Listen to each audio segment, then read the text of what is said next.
Bonjour et bienvenue sur la chaîne de Tony et Léon. Vous avez un chien ou un chat qui garde l'œil fermé, eh bien alerte. Peut-être que c'est un ulcère de la cornée. Un ulcère de la cornée chez le chien et le chat, ça peut être excessivement douloureux. Alors, comment savoir à quel stade on peut le prendre en charge et surtout ce que peut faire le vétérinaire?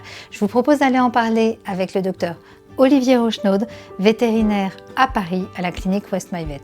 Suivez-moi, c'est par ici. Bonjour Olivier. Bonjour Valérie. Je te remercie de m'accueillir dans ta clinique West My Vet. Alors bienvenue. Je viens parler avec toi de l'ulcère de la cornée chez nos chiens et chats. C'est quand même assez fréquent l'ulcère de la cornée chez le chien, mais aussi beaucoup chez le chat. Tout à fait. Ouais. Il y a des causes qui sont assez fréquentes, hein. Oui. Chez le chat, souvent des coups de griffe, des bagarres. Chez le chien aussi, entre chien et chat, on peut avoir des bagarres. Ouais. Et puis l'utilisation, par exemple, de certains produits qui giclent dans l'œil et qui touchent la cornée.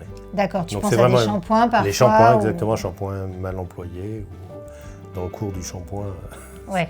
Le chien bouge un peu, effectivement, on peut avoir des ulcères. C'est une des causes les plus fréquentes. Alors, l'ulcère de la cornée, c'est une perforation dans la cornée. Je voudrais juste qu'on revienne sur ce qu'est la cornée, puisque c'est la couche la plus superficielle de l'œil. C'est effectivement la couche la plus superficielle de l'œil, qui est presque une première lentille, avec le cristallin par la suite. C'est l'interface entre l'œil et le milieu extérieur. Et donc, c'est la première couche qui va être atteinte dès qu'il y a un traumatisme. D'accord. Il y a différents degrés d'ulcère de la cornée. Je voudrais juste d'abord qu'on parle des signes. Parce que c'est vrai que le propriétaire, il faut qu'il identifie rapidement que son animal a un ulcère de cornée. Oui, alors les signes les plus fréquents, surtout nos animaux, c'est souvent un larmoiement excessif. Donc l'œil va se mettre à pleurer beaucoup plus. Alors d'abord des larmes, donc un liquide qui ressemble à de l'eau.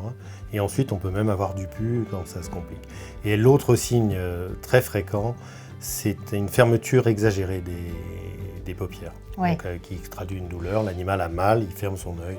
Oui, on a souvent tendance à dire d'ailleurs, quand votre animal, le chien ou chat, garde un œil fermé, c'est vrai que c'est souvent un signe d'alerte, consultez rapidement. Il y a différentes couches dans la cornée, Olivier, qui vont traduire différents degrés d'ulcères. Il y a des ulcères Alors pour qui sont effectivement plus ou moins comprendre tous ces ulcères, il faut déjà comprendre anatomiquement comment est faite la cornée. Une cornée, elle fait entre 0,5 et 0,6 mm à peu près. La partie la plus externe de la cornée sur laquelle va s'écouler les larmes, c'est l'épithélium. Cet épithélium, c'est un épithélium comme l'épithélium de la peau. Il ne représente pas beaucoup au niveau de l'épaisseur. Le gros de l'épaisseur, c'est le stroma. Ouais. Et la dernière couche de la cornée, c'est l'endothélium. Celle-là, il faut éviter qu'elle se perde parce que sinon, on a une perforation de l'œil. Mais c'est comme chez l'homme, parce que moi j'ai déjà eu un ulcère de cornée, quand on a un petit ulcère sur l'épithélium, c'est très douloureux. Ouais. Plus il est superficiel, plus l'ulcère fait mal, effectivement, parce que les fibres nerveuses sont plus en superficie. Et un piège justement de ces ulcères, c'est tout d'un coup avoir l'animal qui avait très très mal au début.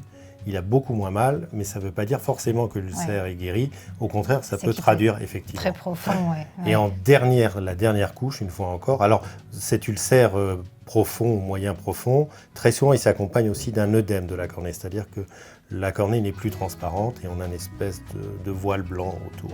Et la dernière couche, celle qui est hyper importante, là, au contraire, quand l'ulcère est de plus en plus profond, on va de nouveau retrouver une clarté au niveau de la cornée. Et ça, c'est un véritable pic. Olivier, on comprend bien que selon la couche de la cornée qui va être touchée, le traitement ne va pas être le même. Oui, pour les ulcères dits superficiels, effectivement, un traitement à base de collyre peut permettre de guérir l'ulcère dans la mesure où le propriétaire applique bien à la fois la fréquence et tout au long de la journée le collyre et les collyres qu'on va lui indiquer. D'accord. Après, si l'ulcère devient plus perforant et qu'il y a même une plus perte profond, de substance, effectivement, là on a traitement. plusieurs méthodes, et en particulier les méthodes chirurgicales, qui peuvent permettre effectivement de sauver l'œil. Donc une méthode, la première qui consiste à tirer la troisième paupière qu'ont les animaux au niveau de l'angle interne et de venir la fixer sur la paupière supérieure. On laisse ça pendant un certain laps de temps pour permettre la guérison de l'ulcère. On peut aussi appliquer d'autres méthodes qui sont des greffes conjonctivales. À ce moment-là, on prend la couche externe qui recouvre le globe oculaire et on vient la fixer sur l'ulcère. Et en dernier recours, on a aussi des méthodes avec des greffes totales ou des greffes partielles. D'accord. Pour cicatriser l'ulcère. La question que se posent tous les propriétaires, c'est est-ce que la vision de mon animal sera conservée suite à cette intervention? Très souvent, on arrive à sauver l'œil dans la mesure où on a consulté très très vite et qu'on s'est aperçu très très vite que la cornée était endommagée. Oui, voilà. Si on attend trop, effectivement, ça peut être trop tard. Voilà, d'où l'importance de bien retenir. N'oublions pas que c'est la dernière couche, Ouais. enfin la couche externe. Si elle perfore, l'œil est perdu. Est perdu, oui, tout à fait. D'où l'importance de bien retenir tous ces signes, justement, d'alerte, ce qu'on disait, l'œil fermé, l'élarmoiement excessif et autres. Là, on a parlé de causes traumatiques de l'ulcère cornéen, mais il y a aussi certaines pathologies qui peuvent engendrer un ulcère cornéen. Oui, chez le chien, on a plusieurs pathologies. On peut avoir une malimplantation des différents cils, donc ils peuvent venir frotter la cornée. Donc effectivement, ça, on a des races, en particulier les brachycéphales, les carlins, qui sont sujets à ça.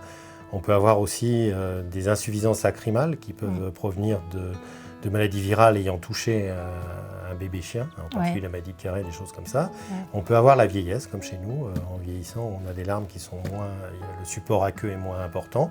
Et si on a moins de larmes, effectivement, la cornée est moins bien protégée. Et donc on peut avoir effectivement des problèmes. Et on a toutes ces pathologies de dystrophie cornéenne qu'on a sur certains types de chiens. Aussi comme les boxers, une fois encore, qui sont des excellents clients, malheureusement, à ce type d'ulcère. Tout à fait. Et il y a aussi chez le chat l'herpès virus et chez le chat, qui effectivement, peut on était engendrer un petit des peu ulcères. Exactement. D'où l'importance de vacciner son chat.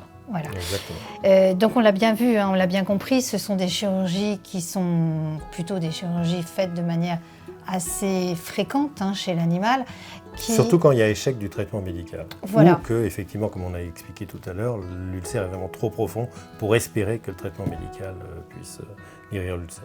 Et ensuite, il y a un contrle de la vision de l'animal. Oui. Il y a un contrôle en règle générale 6 à 10 jours après la mise en place du traitement, en tout cas pour les traitements médicaux. Et en tout cas, s'il n'y a pas d'amélioration sur les 24-48 heures, de quand même reconsulter son vétérinaire.